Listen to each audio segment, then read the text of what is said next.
ಮೊನ್ನೆ ನಮ್ಮ ಮಗನ ಮದುವೆ ಹೆಂಗತ್ರಿ? ಏಕ್ ನಂಬರ್ ರೀ, ಜಬರ್ದಸ್ತ್ ಇತ್ತು ಊಟ. ಭಾಳ ಖರ್ಚಾಗಿರ್ಬೇಕಲ್ಲ. ಊಟದ ₹1 ಖರ್ಚಿಲ್ಲಪ್ಪ. ಮತ್ತೆ ನಮ್ಮ ಪಕ್ಕದ ಮನೆ ಪಾಂಡು ಅದನಲ್ಲ, ಅದನ್ನ ಅವನ್ ತಿಥಿ ಇತ್ರಿ. ಅವಾಗ ನನ್ನ ಮಗನ ಮದುವೆ ಇಟ್ಕೊಂಡಿದ್ದೆ. ಮದುವೆ ಮುಗಿದ್ಮ್ಯಾಗ ಊಟಕ್ಕೆಲ್ಲ ಅಲ್ಲೇ ಕಳಿಸ್ಬಿಟ್ಟೇನಿ. ಊಟದ ₹1 ಖರ್ಚಿಲ್ಲ.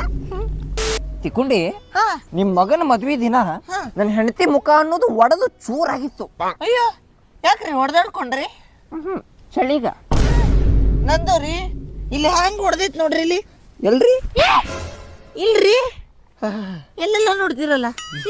ಅಯ್ಯಾರಿ ಹೋಗಿ ದಂಡು ಆ ಶಂಕರ ಅದನಲ್ರಿ, ಅದಾನ ಕೆಟ್ಟ ಹೊಲಸುಳ ಮಗರಿ ಅವ. ನಿನ್ ಹೆಂಡತಿ ತಮ್ಮಾರಿ ತಿಕ್ಕೊಂಡಿ ಅವ ಹೊಲಸ್ ಸೊಳೆ ಮಗ ಅಂತೀರಿ ಅವಂಗ? ಇಲ್ರಿ, ಸ್ವಲ್ಪ ಅಷ್ಟ, ಬಾಕಿ ಎಲ್ಲ ಚಲೋ ಅದನವ. ಹೊಲಸ್ ಸೊಳೆ ಮಗ ಅಂತೀರಿ ಅವಂಗ? ಇಲ್ರಿ, ಒಬ್ಬ ಸೊಳೆ ಮಗ ರೀ ಅವ. ನಿಮ್ಮಂಗ